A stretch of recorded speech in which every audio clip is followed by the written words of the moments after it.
Hey Ramblers, this video is going to introduce you to multiplying radicals.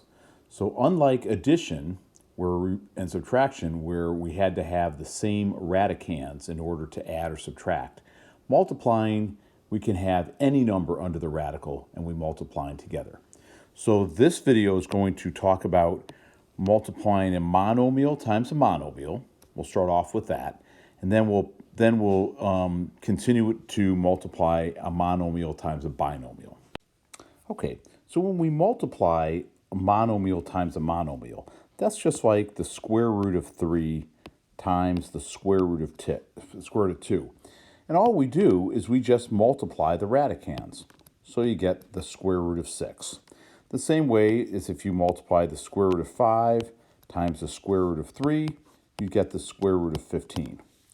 So it's not hard, and you can use a calculator to multiply those radicands. The only time it gets a little bit tricky is when you have to simplify your answer. Like suppose we multiply the square root of 8 times the square root of 3. We would get the square root of 24. And as you remember, that radicand, 24, has some factors that are perfect squares. So we could rewrite that as the square root of 4 times 6, which would equal 2 root 6, because we're able to take out the square root of 4, which is 2. Okay, another example would be if you had, let's say, the square root of 8 times the square root of 2.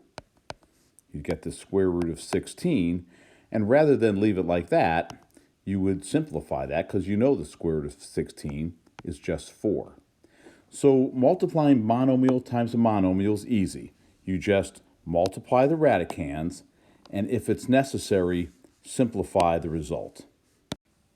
Now, multiplying a monomial times a binomial is just using the distributive property, as we've done in the past. So if you had square root of 3 times the square root of 2 plus the square root of 5, your answer would be the square root of 6, because I'm just going to multiply the first binomial times root 3, and then the second monomial times root 3. So we're going to get square root of 6 plus the square root of 15.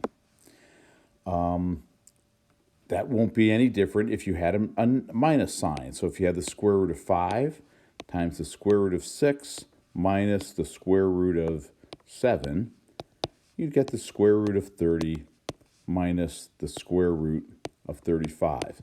And keeping in mind that we can't combine these unless they had the same radicand, which is what we worked on last week. All right, so the last type of multiplication we need to cover is going to be binomial times binomial. And here, we're just going to do it just like when we multiplied polynomials, or we multiplied binomials involving variables. We're just going to take the first monomial, root 3, and we'll just distribute it to both of the terms of the second binomial. So you get root 3 times root 5 minus root 3 times root 7. And when you do that, you'll get root 15 minus root 21. Now we're going to distribute root 2 to root 5 and root 7. So when we do that, we'll get minus root 2 times root 5 minus root 2 times root 7. And so that's all going to simplify to minus root 10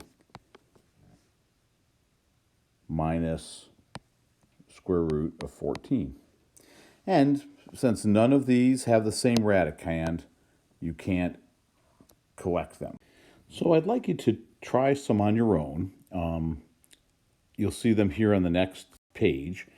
And I'd like you to work them out by pausing the video, do all three, and then come back and I'll walk you through the solutions. Okay, so the first one was root 6 times root 8. Well, that's going to equal the square root of 48 because I just multiplied the radicands. And I can break that down into the square root of 16 times 3. Oops. Square root of 16 times 3, which is just going to further simplify to 4 times the square root of 3. When I come to this monomial times the binomial, I'm going to distribute the root 3 to both the root 6 and the root 4 and simplify if needed. So root 3 times root 6 is root 18 minus root 12. And yeah, we can definitely simplify those. Root 18 is going to be the square root of 9 times 2, and the square root of 12 is going to be the square root of 4 times 3. So we end up getting 3 root 2 minus 2 root 3. And finally, root 3 times root 3 is going to be root 9. And then it's going to be, when we distribute root 3 to the root 2, we'll get plus the square root of 6. And then we're going to distribute this second term of the first binomial to everything in the second binomial. So when we multiply negative root 2 times root 3, we're going to get negative root 6. And finally, negative root 2 times positive root 2 is negative root of 4. So all that will simplify into 3. These terms will cancel, and we're just left with the square root of 4, which is 2. So your final answer here is just 1. Okay, so if you didn't get those, maybe you need to rewatch the video a little bit, but I hope this helped. All right, thanks for watching.